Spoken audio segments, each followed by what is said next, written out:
tu parles de mouvement, peur du mouvement. Il y a le mot posture qui vient à l'esprit. Je sais que c'est un mot un petit peu qui fait beaucoup débat, pour le dire simplement. Donc, si toi, tu avais l'opportunité, et je te la donne maintenant, de définir la posture, pour toi, qu'est-ce que ça veut dire la posture et quelles sont peut-être les fausses idées que les gens se font à propos de la posture? Alors, définir la posture, je vais essayer de faire un truc générique. La posture, c'est la stratégie que notre corps a mis en place pour faire face à la gravité. En français, ça voudrait dire la façon dont on se tient, tout simplement, à un instant T. Euh, Souvent, on a incriminé la posture dans le mal de dos, parce qu'on se tient pas assez droit, parce que on plie le dos pour ramasser un objet, etc., etc. Pour ce qui est de la posture assis, est-ce qu'il faut s'asseoir droit? La réponse c'est clairement non.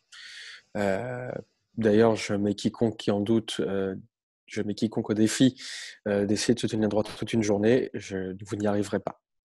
Vous n'y arriverez pas parce que ce sera trop insupportable. Non pas parce qu'on n'est pas habitué, mais tout simplement parce que nous ne sommes pas faits pour ça. Il y a eu un papier intéressant justement qui comparait ça. Donc, il y avait des individus qui devaient se tenir genre carrément avachis pendant 1 heure versus des individus qui devaient se tenir bien droit pendant 1 heure. L'inconfort était beaucoup plus marqué chez les gens qui devaient se tenir bien droit.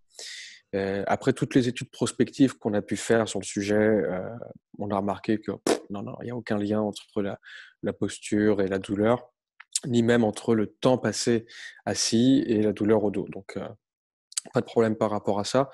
Pareil pour le fait de est-ce qu'il faut plier les genoux pour se pencher en avant. Je viens de sortir un post là il y a 20 minutes sur le sujet. S'il n'y a pas de port de charge, il n'y a aucune question à se poser. On peut tout à fait se plier son dos sans plier ses genoux. Quand on parle de port de charge, c'est beaucoup plus difficile parce qu'on manque vraiment de littérature sur le sujet. Je dirais qu'en dessous de 15 kilos, il n'y a pas de problème. Au-dessus de 15 kilos, est-ce que ça va générer des problèmes ou pas? J'en sais rien du tout. Moi, je conseille mes patients, s'ils doivent porter plus de 15 kilos, justement de plier les genoux, voilà, parce que c'est plus facile pour eux aussi. Euh, mais globalement, c'est quelque chose qui peut s'entraîner. On peut s'entraîner à porter de plus en plus lourd sans plier les genoux. Et tout ça, ça va permettre de renforcer son dos, renforcer ses disques intervertébraux, renforcer ses articulations, renforcer ses ligaments, renforcer ses muscles. Donc, c'est un très bon exercice. Donc, voilà pour la posture, si je puis dire. Il y a un exercice qui me vient à l'esprit dans ce cadre-là, c'est le Jefferson Curl. Je ne sais pas si ça te parle. Indeed. Ah bah, c'est bien Voilà. sûr. C'est C'est mon le, préféré. voilà. C'est mon exercice préféré.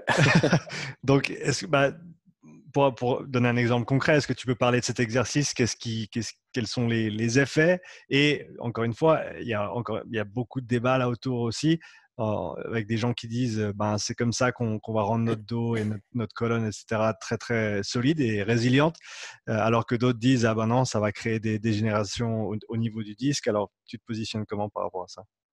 Eh ben, je n'aurais raison ni à l'un ni à l'autre, parce qu'on n'a pas de papier sur le sujet. Donc, je vais répondre très honnêtement que je n'en sais rien. Ce que je peux dire par contre, a priori, notre corps a une capacité exceptionnelle de se renforcer. Il a une capacité incroyable et ça s'appelle la mécanotransduction, c'est-à-dire convertir un signal physique en un signal chimique. C'est notamment les principes, je pense, fondamentaux en musculation. Voilà, je pense que ça se voit. Moi, je suis pas un grand adepte de la salle, mais là-dessus, c'est pourquoi les muscles gagnent en volume et en force. C'est parce qu'à force de répéter un mouvement mécanique, il y a un signal chimique qui se crée justement dans les cellules musculaires. Et le signal chimique va en gros dire bah, les contraintes sont assez importantes, donc il faut qu'on produise des nouvelles cellules qui soient plus résistantes. C'est comme ça que ça marche, tout simplement. Donc je peux tout à fait penser qu'un Jefferson curl peut avoir le même effet sur la musculature, les ligaments, cartilage et os du dos, à la seule condition que ce soit progressif. L'exemple que je prends typiquement, c'est comme si je me mettais à la course à pied demain, sachant que je cours jamais, et que dans une semaine, je vais y faire un marathon. Je pense que tout le monde serait d'accord pour dire que c'est complètement débile. Par contre, si je dis que je vais faire un marathon d'ici, je sais pas, un an, on me dira, ah bah oui, il va falloir que tu t'entraînes, que tu augmentes de plus en plus tes distances, etc. Pourquoi ça devrait être différent pour le dos? Pourquoi? Je pense que si on commence, qu'on n'a pas l'habitude de faire du Jefferson, si on commence, allez, je dis une bêtise, à 10 kilos, et que petit à petit, sur plusieurs mois, on augmente et qu'on arrive à 40 kilos, moi, ça me paraît très bien. toute façon, évidemment, il y aura une limite physiologique. C'est comme tout, hein. On ne peut pas soulever 1000 kilos avec notre corps, c'est pas possible. Il y a une limite. À nous de la trouver, mais si c'est fait progressivement, pour moi, il y a toutes les raisons pour que ça aille bien. Le corps s'adapte. Le corps s'adapte. En parlant de la posture, pour continuer un petit peu sur ce sujet-là, tu avais fait une série de stories sur ton Insta par rapport à une émission sur France 2, si je ne me trompe pas, qui Je parlait, vois pas du tout de quoi tu parles. qui parlait justement de... Je veux dire, c'était assez bizarre pour le dire pleinement, la façon dont il présentait les choses et ce qu'il fallait faire et pas se faire. Un exemple, Ouais, c'était que la personne était assise à une chaise, elle se penchait vers le côté pour aller chercher quelque chose dans le frigo, je crois, oui, et la tout à fait. personne qui était censée être l'expert ou l'experte dans l'émission Oui. disait ah non, il faut absolument pas faire ça, il faut pas courber le dos ni de côté ni devant. Comment est-ce qu'en 2020, en sachant toute la littérature qu'il y a sur le sujet et toutes les consensus, on va dire, qui peut y avoir dans le domaine, comment est-ce qu'on trouve encore des positions comme celle-ci qui sont envoyées au grand public comme si c'était la seule façon de voir les choses qui, en fait, peut avoir un effet, qui pourrait avoir un effet néfaste sur beaucoup de monde. Bah, je te dirais que la littérature existe, elle est assez riche. Faut-il la lire? Hmm. Et alors, j'ai pas de chiffres là-dessus, mais je peux penser, et je vise absolument personne, je peux penser que la littérature, souvent, elle n'est pas lue. Elle n'est pas lue, c'est aussi pour ça que j'ai fait mon compte Insta pour essayer de faire des résumés, si je puis dire. Mais globalement, elle n'est pas lue, c'est clair. Et pour sortir des choses comme ça, je trouve ça assez scandaleux, en fait, de se tourner pour aller ramasser une bouteille. Je veux dire, à un moment, je veux bien qu'on soit biomécanicien, je veux bien.